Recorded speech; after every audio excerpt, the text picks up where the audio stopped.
Hey, hey, hey, what is up, you guys? How's it going? How's it going? Gediminas here. Welcome along. Happy Friday. For some of you, it's the end of the week that you've been waiting for. For others of you, it's just another day, right? If you're hustling, if you're grinding, if you're chasing your dream, then whether it's Monday or if it's a Saturday or Sunday, it makes no difference, right? You keep chasing your dream. So, whatever it is, congratulations, you're here.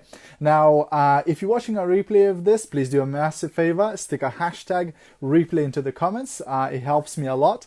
Hey Alice, hey Anna, thanks for joining in, guys. Welcome along. Okay, so interesting topic for Mr. Positive today, right? 2 things to do if your life sucks. Now, please don't comment below if your life sucks. But what I'm going to try and do, I'm going to try and share with you some things that may be going to help you to have a breakthrough. Some things that may be going to help you to get out of the situation you're in right now. Physically, mentally, etc. So thanks very much for joining in, guys. I appreciate you all. If you're joining into the live, please say hi in the comments. Say where you're from, maybe, etc. Just, I can see who's out there. Awesome. Okay, so, for some of you right now, you're in a situation where maybe you're not earning enough money. Maybe you're in a situation where you're not in a great relationship right now. Maybe you're in a situation where you're not in a great shape physically and health-wise. Maybe you're not in a great place right now. For others of you, maybe you're not living in a house of your dreams. Maybe the place you're living right now sucks, right? You don't really like it. Maybe you're not driving the car of your dreams. Maybe it's like breaking down every other day and, you get in and go, please baby, just start today, just one more day. Right? Been there, done that, got the t-shirt, right? So maybe you're in a place where you don't like to be, right? And it a bit sucks, you're a bit frustrated, etc. Now, it is so easy when you are in that type of situation to start focusing on all the bad things that are happening in your life. So to focus on all the horrible stuff that is there, all the things that you don't like, all the things that are bad, etc.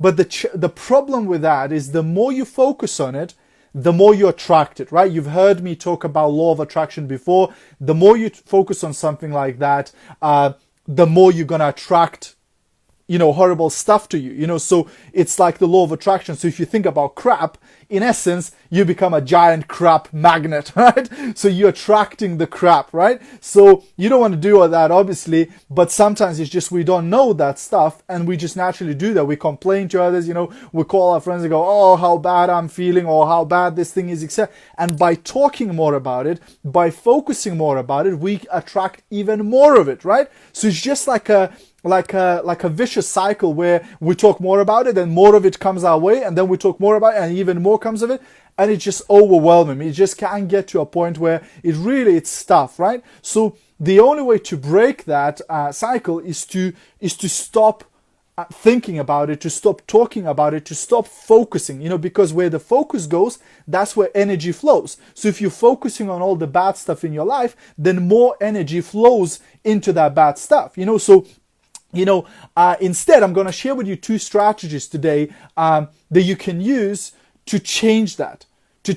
Right? So one and I picked this up from I don't know where it comes from originally, but I first heard the first person I heard speak about this was Ray Higdon. In one of his trainings, I heard him mention this, and it really, it was wow. It was eye-opening. So the first thing, if we now talk for a moment, financially, if you're not in a place where you're financially at, where maybe you don't have enough money, maybe you can't afford a lot of things, maybe you're not in a house that you'd like to be in, the car, etc., etc. So one of the things to do is to start a gratitude journal and to write down 100 things that you're grateful for. So instead of focusing that I don't have that one thing that I need right now, why not start focusing about all the things that you do have? And I remember originally I heard a story by Zig Ziglar where a lady approached him after a training seminar, and she said, I hate my job. It's horrible. I hate it. People over there are horrible. I'm really depressed about it, etc. Can you help me? And he goes, yeah, of course I can help you. He goes, get out your notepad and your pen and start writing all the things you love about your job. And the lady looks at him like, in a confused manner. She goes like, have you not just heard of me? I hate my job. I hate the people there. I hate everything about it. So why are you asking me to write things that I like about it? And he goes, well, do they pay you? And she goes, yeah, they do pay me. And he goes, you don't like being paid. You don't like money getting into your bank account. No, and she goes, I like that. So he goes, there you go. First thing to write down. I get paid for going there, right? And basically you get the point. He started her, to write all the things she liked about it, even though she hated the job and she hated the people there, but she started writing down the things that she actually liked about the job. So he made her write like 20 or 30 or 40 things and made her read that list every single morning before she goes to work. So she started doing that. She wrote the list of all the things she likes. I get paid there. I get free coffee. I get 5 breaks. I get this, that, and the other. I get, a car allowance, blah, blah, blah. So she wrote all the things that she loved about the job, she liked about the job, and she started reading the list every single day.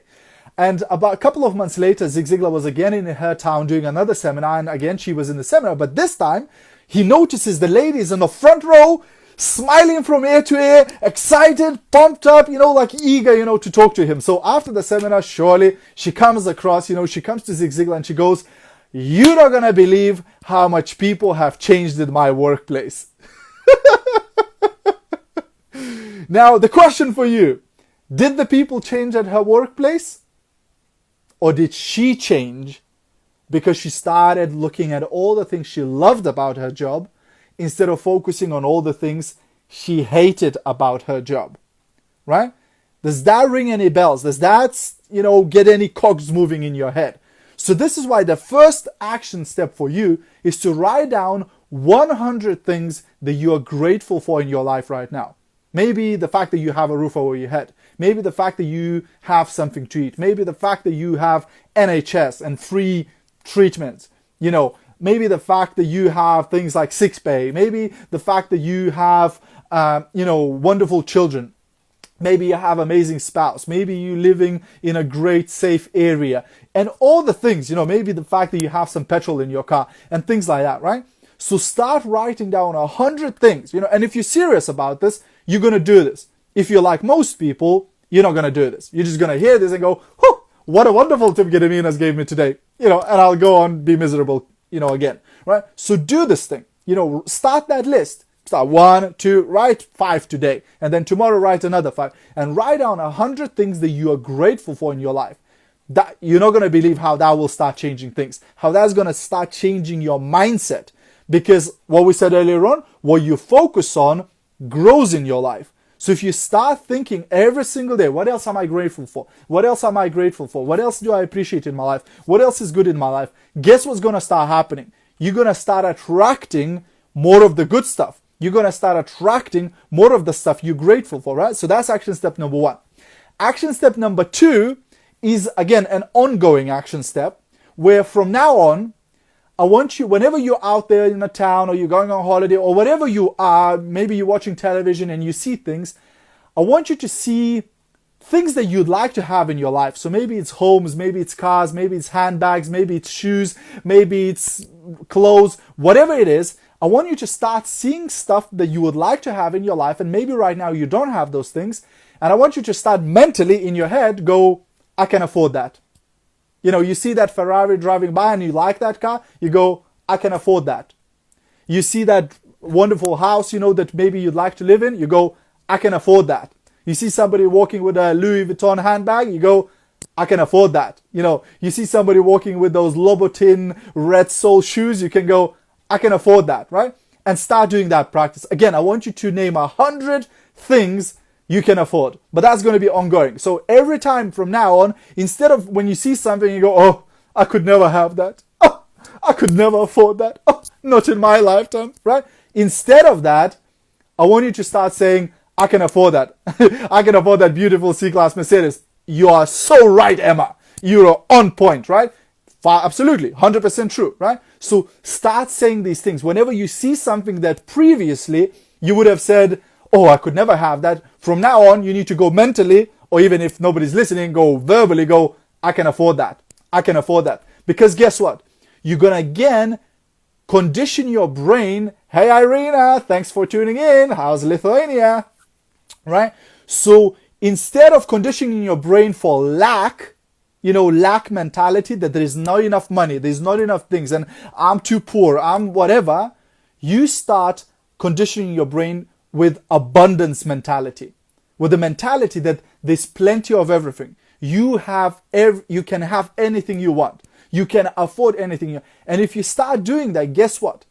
You'll start attracting opportunities and the right people that will help you to afford those things, or that will help you to achieve those things in your life. Does this make sense? If this is making any sense to you guys, please stick a yes into the comments, right? So just keep saying, I can afford that. I can afford it, right? So combined, those two things combined, your 100 things that you're grateful for and 100 things that you can afford from now on, if you combine those two things, they will start working on your positive mindset so that you can start attracting more and more of the good stuff, right? You can attract more and more, and a lot of things will start coming to you, right? However, because up until now, you've been focusing on all the crap, in your life, on all the bad things in your life, guess what? It's not going to change instantly. So you're going to have some residual crap coming to you for the thinking you done yesterday, last week, and last month. So just be prepared for that. Don't be one of those people who starts thinking positive and then they go, oh, but I still have crap coming to me. I still have, breakdowns and bills and all sorts of stuff coming to me, right? That's residual. That's passive crap, that is coming to you because you've been thinking bad, you've been thinking negative up until now, right? So you have to start changing now, but it's going to take a while for this thing to start working, right? For this thing to start attracting the positive stuff, because it's not instant, it's not like, genie in a bottle, that you just go and it clicks fingers and there you go, your life has changed. It doesn't work like that, right? So it's gradual. Hey Dalia, hey Mabel, thanks for tuning in, guys. Lovely to see you guys here. Awesome, right? So these are the two things you really, really want to focus. And even with your health, if right now your health is not in the right place, if your health is in a bad place, one technique that I picked up from Deepak Chopra, he calls it the bliss technique. So instead of focusing on one thing that's hurting in your body, the one thing that causes you pain in your body, the one thing that is wrong in your body, again, start focusing on every single part of your body that is great, that is wonderful, that is healthy, that it's not hurting, right? That's called bliss technique. And when you focus on all the things that are great in your body, it overpowers that one tiny dot in your body that is not great, that is hurting you, that it's causing you pain, right? It's called bliss technique. Again, you can use that. So it works in all areas in your life, not just money, but everywhere. Health, relationships. Again, if you're not in a great relationship right now, stop focusing on what that person is doing wrong. Stop focusing on why that person is bad, because that's what we do. When we fall in love, what do? We have those rosy glasses on and we only see all the good stuff about that person, right? And that's how we fall in love, head over heels, and we're like, oh my gosh, that person is the most wonderful in the world, etc., right? But what happens when we fall out of love? We start noticing all the bad things about that person, don't we? Right? We start noticing all the horrible stuff, right? And we don't want to see all the good stuff, right? Like that's what we do. So if you want to improve your relationship, guess what you need to do? Go back to basics. Hey Margarita, thanks for joining in. Go back to basics and start looking at all the good things that you can think of about your partner. What do they do great? What do they do cute? What did you do so amazing? And if you start focusing on all of those things, guess what? Very quickly you will start forgetting about all the bad stuff, all the horrible, and all of a sudden the relationship starts changing. Your partner becomes the most amazing partner in the world. They start doing all the great things for you and you just go, oh my gosh, like how it's changed, right? But the thing to take away from here is that the only thing you can change in the world is you. You cannot change other people. You cannot change politics. You cannot change the world. You cannot change anything. Hey Agla, thanks for joining in. Right? The only thing you can change in the world is you. And when you change you, guess what happens? The whole world changes. Eureka! How wonderful that is, right? If you understand this, it will change your life. It will change your business. It will change your relationships. It will change your health and everything. Hey, Neringa, thanks for joining in. All right. So these are the 2 tips. Now, aside of these 2 tips, if you're seeing that a lot of pain in your life is caused by lack of money, by lack of finances, and maybe you haven't had a chance to look for a way to increase your income or to increase your cash flow, then I might have something for you. It may be for you, it may not be for you, so I'm not sure, but there might be a way how you might increase your cash flow, right? So if you're looking for a way how to increase your income without it interfering with what you're currently doing, without it distracting you from the things you're doing right now, in a way that it's easy, it's simple, you can do that without even leaving your home, then go and drop me a private message, and I may share with you a strategy that can help you to increase your cash flow, to increase more money within your household, within your family, so that maybe that extra cash can start changing some of the things in your life too. It can maybe you can start affording things that you can't afford right now and things like that. So hopefully that might help you too, right? So if that's something for you, by all means. If it's not for you, no big deal, absolutely. It's absolutely fine. I'm really appreciating you just for watching this video, because I think that strategies that I shared, if you do apply them, hey Vida, thanks for joining in, they will change your life for sure. So thank you very much, guys, for watching. Thanks for all the love and all the hearts and all the thumbs up. I really, really appreciate you and really love you for that. If you got value from this training and you maybe know somebody who could also get value from this type of information, please do feel free to share it. If you got value from this, please do feel free to share it as on a private message, or maybe tag somebody in the comments, or maybe share it on your group or something like that. I don't know. Thanks very much for watching today. And as always, guys, I'll see you at the top. Bye for now.